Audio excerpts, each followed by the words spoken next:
Shri Swami Samarth. Hello, हाय, नमस्कार. श्री स्वामी समर्थ सगळ्यांना. तुमचं स्वागत आहे माझं चॅनल नीता इजी शिलाईमध्ये. तर आज बघा आपल्या शिवण क्लासचा डे 6 आहे, 6वा दिवस आहे. तर आज आपण डायग्रामसह पाहणार आहोत, म्हणजे ब्लाऊज कटिंग करतो त्याची आकृती काढणार आहोत. एक वही करायची आहे तुम्हाला, प्लेन जी कोरी वही आपली ड्रॉइंगची वगैरे वही असते त्या पद्धतीची, म्हणजे तुम्हाला ती आकृती काढणं सोपं जाईल. आणि आकृती बघितल्यानंतर आपल्याला ब्लाऊज हे परफेक्ट कटिंग करायला येतंच. त्यामुळे आकृती काढून घ्यायची आहे, त्याच्यासमोर सगळं व्यवस्थित मी जसं सांगते त्या पद्धतीने लिहून घ्यायचं आहे. त्यानंतर मग आपल्याला कटिंगला सुरुवात करायची आहे, कारण आकृती आणि डायग्राम काढल्यानंतर ब्लाऊज ही जी कटिंगची पद्धत आहे ती अजिबात विसरणार नाही. त्यामुळे तुम्हाला एक वही करायची आहे आणि त्यामध्ये ही आकृती डायग्राम वगैरे जे जे मी देते ते सगळं लिहून घ्यायचं आहे. तर आपण जे काल शिवण क्लासमध्ये जे ब्लाऊजचं कटिंग केलं होतं तीच मापे सेम घेणार आहे मी, त्यामध्ये काही बदल करणार नाही. कारण आता आपल्याला ते माहिती आहे कटिंग आपण काय दाखवलं, म्हणून तीच मापे मी इथे घेणार आहे. ह्यानंतर आपण दुसऱ्या मापांचे ब्लाऊज बघणारच आहोत, पण आत्ता सध्या तर मी डायग्रामसाठी तीच घेणार आहे. तर डायग्राम कसा काढायचा, आकृती कशी काढायची आणि कोणत्या पद्धतीने सगळं लिहून घ्यायचं आहे हे तुम्हाला आता कळणार आहे. तर व्हिडिओ कंटिन्यू करा. तर ही जी कालची मापे आहेत हीच आपण घेणार आहोत, जी काल पेपर कटिंग केलं तर ती पुन्हा तुम्हाला मी मापे दाखवून घेते. तर ब्लाऊजची पूर्ण उंची किंवा पूर्ण लांबी किंवा उंची तुम्ही काही म्हणू शकता. तर 12.5 इंच आहे, त्यामध्ये मार्जिनचा 1 इंच मिसळला तर 13.5 इंच झालेला आहे. त्यानंतर बघा इथं मागील गळा 9 इंच आहे, त्यामध्ये अर्धा इंच मार्जिनसाठी आपण घेतलेला आहे. तर गळा आपला आपण पेपरवरती 9.5 इंच घेणार आहोत. त्यानंतर इथं ब्लाऊजची छाती आपण 28 इंच घेतलेली आहे. तर 28चा चौथा भाग हा 28/4 केल्यानंतर त्याचा चौथा भाग 7 इंच आला, त्यामध्ये मार्जिनसाठी 2 इंच दिलं तर आपण 9 इंच घेतलेला आहे. तर कंबर आहे 24चा चौथा भाग 6 इंच झाला, त्यामध्ये 1 इंच पाठीमागील डाचासाठी आणि 2 इंच मार्जिनसाठी घेतलं तर 9 इंच झालं. त्यानंतर इथं बाही उंची बघा 4 इंच आहे, त्यामध्ये 1.5 इंच आपण हातशिलाईच्या पट्टीसाठी घेतलं आणि अर्धा इंच आपण मार्जिनसाठी घेतलं, म्हणजे एकूण आपण बाहीची लांबी 6 इंच घेतलेली आहे. त्यानंतर दंडघेर बघा 5.5 इंच घेतलेला आहे आणि त्यामध्ये मार्जिनसाठी 2 इंच घेतलं तर झालेलं आहे 7.5 इंच.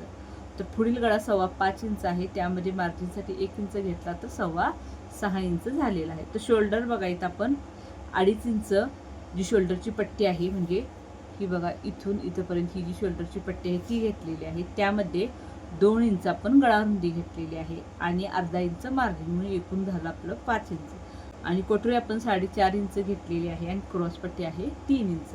तर आता हे आपण डायग्राम सोबत पाहणार आहोत. तर बघा हा आपण पेपर घेतलेला आहे, आता ह्याच्यावरती आपण मापे टाकणार आहोत आणि डायग्राम सोबत कशा पद्धतीने आकृती वगैरे वहीत काढून घ्यायची ते आपण इथं पाहणार आहोत. तर आता बघा इथं वरच्या साईडला आपण थोडं अंतर सोडणार आहोत, खालच्या साईडला थोडं, आणि मध्येच आपण काढणार आहोत, कारण मग तुम्हाला कोणत्या पार्टला काय म्हणतात हे सगळं लिहून घ्यायचं आहे, त्यामुळे आपण कडबडबड घेणार नाही. तर आता आपण इथे मी एक लाईन आखून घेते आणि ह्या लाईनीपासून, तर इथे बघा मी एक लाईन अशी आखून घेते आणि या लाईनीपासून वरती आपण ब्लाऊजची मापे घेणार आहोत.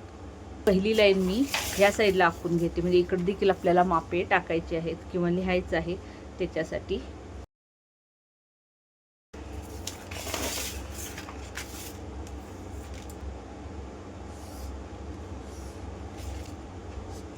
तर हे बघा कोणतेही साईज किंवा माप नाही, मी अंदाजेच अशा ह्या लाईनी आखून घेतलेल्या आहेत.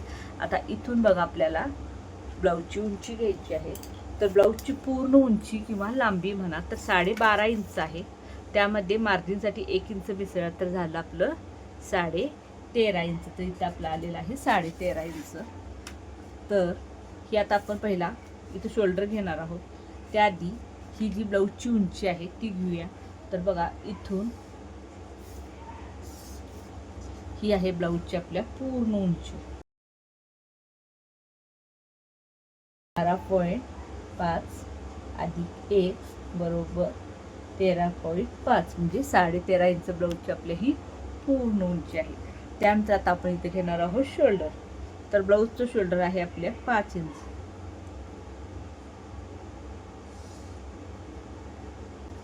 आणि मुंडाखुली बघा जितकं शोल्डर आहे त्याच्यापेक्षा अर्धा इंच जास्त, तर 5.5 इंच आपण मुंडाखुली घेतलेला आहे.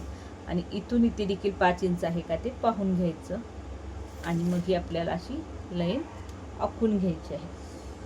तर बघा ही इथली गळा रुंदी असणार. हे इथून पूर्ण हे इथपर्यंत हे आपलं पूर्ण असणार आहे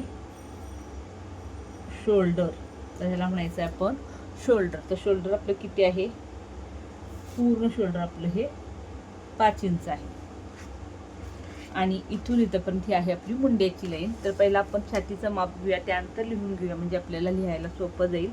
तर ब्लाऊजची छाती आहे 28 इंच. तर 28चा चौथा भाग हा 7 इंच होतो. तर तसं 7 इंचावर पॉईंट दिला. मध्ये मार्जिनसाठी 2 इंच घेतलं आणि इथे एक पॉईंट दिला आणि ही लाईन अशी आखून घेतलेली आहे. त्यानंतर बघा इथं आपल्याला 1.25 इंचावर पॉईंट द्यायचा. तसा स्टेप खाली ओढायचा आणि पावणा 1 इंचावर एक पॉईंट द्यायचा. तर इथं थोडंसं कमी देखील घेतलं तर चालू शकते, पण मी आता जितकं आहे तितकंच घेतलेलं आहे 1.25 इंच. थोडंसं आपण आणि इथून आपल्याला काय करायचं, इथून शोल्डरपासून ते इथपर्यंत त्याचा सेंटर काढायचा. सेंटर काढल्यामुळे तुम्हाला बाहेरून आकार देणं सोपं जातं. आम्हाला अनुभव असल्यामुळे कसं आम्ही अंदाजे देतो, पण तुम्हाला हे अशा पद्धतीने बघा हे अशी शोल्डरचं मुंड्याचा आकार काढून घ्यायचा आहे. तर आता इथं बघा आपण गळा रुंदी 2 इंच घेतलेली आहे.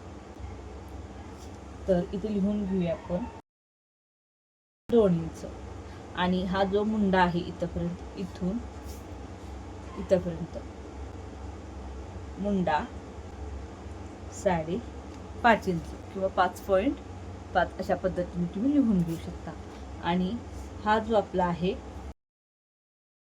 पाठीमागील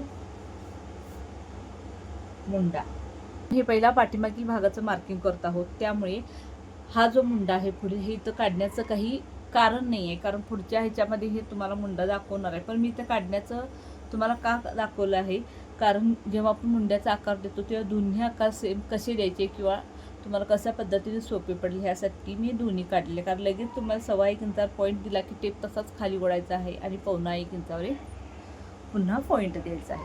आणि हे जे 2 इंच आहे हे आहे आपलं मार्जिन 2 इंच. तर हे इतकं तुम्हाला समजलं. तर ही पूर्ण इथून इथपर्यंत ही आहे शोल्डर पट्टी. तर ही शोल्डर आहे आणि त्यातली ही इतकीशी 2 इंचाची जी आहे ती गळा रुंदी आहे. आणि इथून इथपर्यंत आपली उंची आहे. इथून इथपर्यंत आहे आपला मुंडा. तर आपण शोल्डर 5 घेतलेला आहे, तर मुंडा अर्धा इंच वाढवून म्हणजे 5.5 इंच घेतलेला आहे. तर आता कमरेचं माप बघूया. तर कंबर आहे 24. तर 24चा चौथा भाग हा 6 इंच होतो. तर 6 इंचावर एक असा पॉईंट दिला. पाठीमागील दातासाठी 1 इंच आणि 2 इंच आपण मार्जिनसाठी घेतलेला आहे. तर हे बघा आपलं पूर्ण हे असणार आहे आपलं मार्जिन. हे 2 इंचाचं आपलं आहे मार्जिन आणि हे डाच 1 इंचाचा. आणि इथं खालच्या साईडला काढून घेते मी, कारण पूर्णच ही आपली कंबर असणार आहे. ही कंबर आहे आपली 24/4 बरोबर 6. तर हे अशा पद्धतीने लिहून म्हणजे तुमच्या लक्षात यायला हवं की का आपण असं घेतलेलं आहे. तर त्यामध्ये 1 इंच डाचासाठी आणि 2 इंच मार्जिनसाठी. तर इथे लिहून घ्या मार्जिन आणि हा 1 इंच डाच. तर अशा पद्धतीने आपल्याला सगळं लिहून घ्यायचं आहे. तर बघा हे अशा पद्धतीने छाती 28/4 बरोबर 7 अधिक 2 बरोबर 9 इंच. तर इथे बघा पाठीमागील गळा आहे आपला 9 इंच. तर इथं 9 इंचावर असा पॉईंट दिला आणि इथं खालच्या साईडला गळा रुंदी आपल्याला 2च घ्यायची नाही, तर किती गळा पसरट हवा आहे त्यानुसार घ्यायचा आहे. तर मी 3 इंच घेतलेली आहे आणि ही लाईन अशी आखून घेतली आणि हा गोल गळ्याचा आकार आपण काढून घेतलेला आहे. तर हे देखील लिहून घ्यायचं आहे तुम्ही. गळा लांबी 9 अधिक अर्धा बरोबर 9.5 इंच, 9.5 इंच. आणि इथून इथे गळा रुंदी 3 इंच. तर बघा हे अशा पद्धतीने अगदी व्यवस्थित असं आपण लिहून घेतलेला आहे. हा आपला आहे ब्लाऊजचा पाठीचा भाग. तर पाठीच्या भागाचं पूर्ण मार्किंग केलेलं आहे. फक्त हा भाग तेवढा आपल्याला पुढच्या ह्याच्यामध्ये घ्यायचा आहे. फक्त मी इथं तुम्हाला दाखवण्यासाठी काढलेला आहे. तर इथं म्हणून मी त्याचं तुम्हाला लिहून दाखवलेलं नाही. तर इतकं आपण आता हे घेतलेलं आहे. तर आता आपण पुढच्या भागाचा डायग्राम पाहूया. तर इथे साईडला बघा पुढील भागाचा डायग्राम घेणार आहे. तर इथं देखील आपल्याला अशी लाईन आखून घेऊया. आखून घेतली. इकडं देखील अशी लाईन. तर आता इथे देखील आपल्याला उंची टाकायची आहे. तर ब्लाऊजची उंची आपल्याला माहितीच आहे. तर 12.5 आहे. त्यामध्ये मार्जिनचा 1 इंच घेतला तर झालं 13.5 इंच. तर आता आपण शोल्डर किती घेतलेलं, तर शोल्डर घेतलेलं 5 इंच. तर हे 5 इंच आपण शोल्डरचं माप घेतलेलं आहे. त्यानंतर 5.5 इंच आपला मुंडा आहे. इथे देखील 5 इंच आहे का ते पाहायचं आहे. आणि ही लाईन आपल्याला अशी आखून घ्यायची आहे. आणि ब्लाऊजची छाती बघा आपल्या 7 इंच आहे. मार्जिनसाठी आपण 2 इंच घेतलेला आहे. आणि ब्लाऊजची कंबर बघा आपली 24 आहे. 24चा चौथा भाग 6 इंच आहे. पाठीमागील डाचासाठी 1 इंच आणि 2 इंच मार्जिनसाठी. तर ही बघा अशी ही मार्जिनची लाईन आपण आखून घेऊ. त्यानंतर इथं गळा रुंदी मी 2 इंच घेतलेली आहे. पुढील गळा आपला आहे 5.25 इंच. तर पहिला 5.25 इंचावर आपण असा पॉईंट देऊन घेऊया. त्यानंतर त्यामध्ये मार्जिनसाठी 1 इंच मिसळलं आणि गळा रुंदी ते खालच्या साईडला मी 2.25 इंच घेणार आहे. किंवा जितके आहे तितके सुद्धा तुम्ही घेऊ शकता. आणि ही लाईन अशी आखून घ्यायची आहे. तर आता इथे बघा, तर बघा हा पाठीमागील भागाचा जो मुंड्याचा आकार काढलेला आहे तो मी आता इथं काढणार. इथं फक्त पुढील भागाचा काढणार आहे. तिथे तुमच्या लक्षात येण्यासाठी काढलं होतं. तर इथे बघा आपण 1.25 इंचावर पॉईंट देणार आहोत. आणि जो इथपर्यंत जितका मुंडा आहे त्याचा आपल्याला करायचं आहे सेंटर. तर सेंटर करताना टेप असा फोल्ड करून सेंटर करायचं आहे. आणि आतल्या साईडला गळ्याच्या साईडला 1.5 इंच घ्यायचा आहे. आणि हे अशा पद्धतीने आपल्याला बघा मुंड्याचा आकार काढून घ्यायचा आहे. तर गळ्याचा देखील इथं गोल आकार असा काढून घेऊया. तर पहिला आपण जितकं झालंय त्याची आपल्याला इथं व्यवस्थित मापे लिहून घेऊया. म्हणजे आपल्याला पुढील मार्किंग व्यवस्थित करता येईल. तर इथून इथपर्यंत हे पूर्ण बघा शोल्डर आहे. तर शोल्डर आपला आहे 5 इंच. आणि ही आपली गळा रुंदी. हे दोन्हीही लिहून घ्यायचं आहे तुम्हाला, पाठीमागचा पुढचा. कारण तुम्हाला कळायला हवं की कुठले भाग हे पुढच्या आणि ह्याच्या पाठीमागच्या भागामध्ये सेम येतात. तर गळा रुंदी 2 इंच. गळा लांबी 5.25 अधिक 1 बरोबर 6.25 इंच. आणि इथे गळा रुंदी 2.25 इंच. तर हे सगळं व्यवस्थित लिहून घ्यायचं आहे. त्यानंतर इथून बघा इथपर्यंत मुंडा 5.5 इंच आणि पुढील मुंडा 1.25 इंच. तर हे जे असं कॉमा असतात 2 त्याला आपण इंच म्हणतो. पण प्रत्येक वेळा इंच लिहिण्यापेक्षा हे असे कॉमा केला की ते झालं आपलं इंच. म्हणजे तुमच्या लक्षात येण्यासाठी मी सांगितलं. तर पुढं आपण फक्त असं कॉमा टाकला तर तुमच्या लक्षात यायला हवं की इंच आपण कशाला म्हणतो. तर हे बघा, तर हे असणार आहे आपलं मार्जिन 2 इंचाचं. हे इथून इथपर्यंत मार्जिन आपलं असणार आहे. त्यानंतर इथून इथपर्यंत आहे आपली ही कंबर आहे आपली 24/4 बरोबर 6. आणि हा जो 1 इंच आहे हा डाच आहे. आणि हे जे 2 इंच आहेत हे मार्जिन. तर हे लिहून घेतलं. त्यानंतर बघा ही आपली आहे पूर्ण उंची.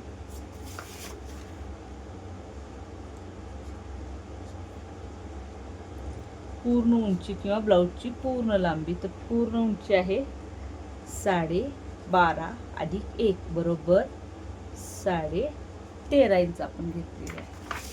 तर हे लिहून घेतल्यामुळं काय होतं, का घेतलं, कसं घेतलं, इथं किती एक्स्ट्रा, हे 2 इंच इथं का आलं, किंवा हे आपण इथं किती घेतले, हे लक्षात येण्यासाठी हे सगळं व्यवस्थित तुम्हाला लिहून घ्यायचं आहे. तुम्हाला एक वही करायची आहे छोटीशी, त्यामध्ये सगळं मापं वगैरे लिहून घ्यायचे. त्यानंतर बघा आता इथं आपल्याला घ्यायची आहे क्रॉसपट्टी. तर क्रॉसपट्टी इथं 3 इंच घेतलेली आहे. ह्या साईडला 3 इंच घेतली तर ह्या साईडला आपल्याला 2.5 इंच घ्यायचं आहे आणि ही तिरकी लाईन अशी आखून घ्यायची आणि इथे लगेच आपल्याला लिहून घ्यायचं आहे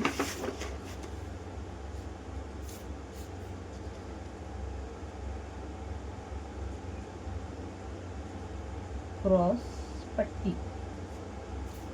तर ही क्रॉस पट्टी झाली. तर ह्या साईडला 3 इंच आणि ह्या साईडला 2.5 इंच सगळं लिहून घेतलं क्रॉस पट्टी. त्यानंतर या क्रॉस पट्टीवरती आपण कटोरीचं माप घेणार आहोत. कटोरी आपली आलेली आहे 4.5 इंच. कटोरीचं माप घ्यायचं. तर कटोरी हे 4.5 इंच घेतलेलं आहे. तर ते कसं आलेलं आहे 4.5 इंच हे मागच्या कालच्या शिवणक्लासच्या व्हिडिओमध्ये सांगितलेलं आहे. तर तो व्हिडिओ तुम्ही आवर्जून बघा. तर इथं बघा आता हा जो पुढील भागाचा मुंडा आहे तिथून खाली आतल्या साईडला आपल्याला 2.5 इंचावर एक असा पॉईंट द्यायचा आहे. आणि हा जो आपण गळ्याचा 5.25 इंचाची गळा लांबी आपली मेन 5.25 इंच आहे. तो जो आपण इथं पॉईंट दिलेला आहे 5.25 इंचाचा तो घेतलेला आहे. आणि हे मार्जिनसाठी आपण 1 इंच वाढवलेला आहे तो घ्यायचा नाही, तर 5.25 इंचाचा जो पॉईंट आहे तो घ्यायचा आहे. आणि हा बघा हा कटोरीचा पॉईंट आणि हा 2.5 इंचाचा पॉईंट आणि हा 5.25 इंचाचा पॉईंट, हे तिन्ही पॉईंट मिळून आपल्याला कटोरीचा आकार काढून घ्यायचा आहे. तर बघू शकता किती गोल आणि छान असा कटोरीचा आकार आलेला आहे. तर इथून इथंपर्यंत बघा ही असणार आहे आपली कटोरी 4.5 इंच. हे इथून इथंपर्यंत आपलं अंतर असणार आहे 2.5 इंच. तर हे बघू शकता तुम्ही कसं मार्किंग सगळं व्यवस्थित लिहून घेतलेलं आहे. तर तुम्ही या पद्धतीने सेम लिहून घ्यायचं. ह्यातलं तुम्हाला काहीही जर कळलं नसेल तर लगेच कमेंट करा, म्हणजे तुम्हाला पुढं जाणं सोपं होईल. तर हा आपला पाठीचा भागाचा डायग्राम आहे आणि हा पुढील भागाचा डायग्राम आहे. तर मी आज बाही आणि कटोरी हे डायग्राम घेणार नाही, तर हे पुढच्या भागामध्ये उद्याच्या भागामध्ये घेणार आहे. आज फक्त पाठीचा भाग आणि पुढच्या भागाचा डायग्राम घेतलेला आहे. तर हे तुम्ही लिहून घ्या, ह्याचा स्क्रीनशॉट काढून घ्या. तर हा भाग मी कट देखील करून दाखवणार आहे. तर हेच भाग मी कट करणार आहे जे डायग्राम काढलेले आहे. तर बघा आता आपण पाठीचा भाग कट करूया. तर हे तुम्ही लिहून घेतला असेल त्यामुळे आता कट केला तर काही प्रॉब्लेम नाही.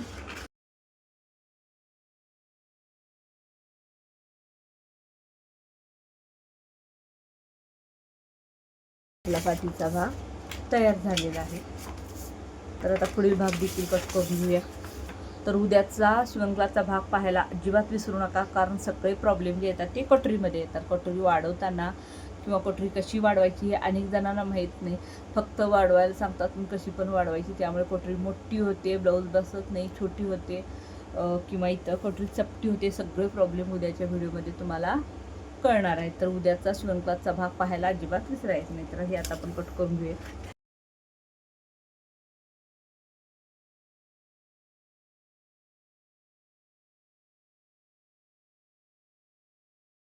तर आता आपलं साईड पीस पण कट करून झालेलं आहे, क्रॉस पट्टी आणि कटोरी. तर उद्या आपण कटोरी कशी वाढवायची किंवा काय काय प्रॉब्लेम येतात कटोरी वाढवताना, तर काय काय चुका होतात हे पाहणार आहोत. तर बाहीचं डायग्राम, कटोरीचा डायग्राम, बाही कटिंग करताना काय काय प्रॉब्लेम येतात किंवा काय काय चुका होतात ते पाहणार आहोत. त्यानंतर क्रॉस पट्टी देखील कशी कट करायची, आता ही इतकीच आपण घेतलेली आहे, तर कापडावरची आपल्याला कशी लागणार आहे हे सगळं उद्याच्या शिवण क्लासमध्ये पाहणार आहोत. तर उद्याचा व्हिडिओ पाहायला अजिबात विसरू नका. आणि आजचा व्हिडिओ तुम्हाला कसा वाटला मला नक्की कमेंट करून सांगा. आणि आवडला असेल तर लाईक, शेअर आणि सबस्क्राईब करायला विसरू नका.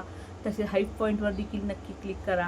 आणि या बाबतीत काही तुमच्या शंका असतील तर तुम्ही नक्की कमेंट करा, कारण आपले शिवण क्लासचे क्लास चालू झाल्यानंतर शिवण क्लासच्या क्लासला बरेच आपले सबस्क्रायबर वाढलेले आहेत. नवीन सबस्क्रायबर 50 ते 60 नवीन सबस्क्रायबर जोडलेत ह्या 5-6 दिवसामध्ये. पण तुमच्या काही शंका आहेत काय नाही हे कळल्याशिवाय मला पुढे व्हिडिओ करणं खूप अवघड होईल. त्यामुळे नक्की कमेंट करा. तुमच्या काही शंका असतील तर विचारा. तुम्हाला समजते काय नाही हे मला सांगा. तुम्हाला समजत असेल तर समजते असं सांगा कमेंट करून. तर चला भेटू उद्याच्या व्हिडिओमध्ये. Bye bye.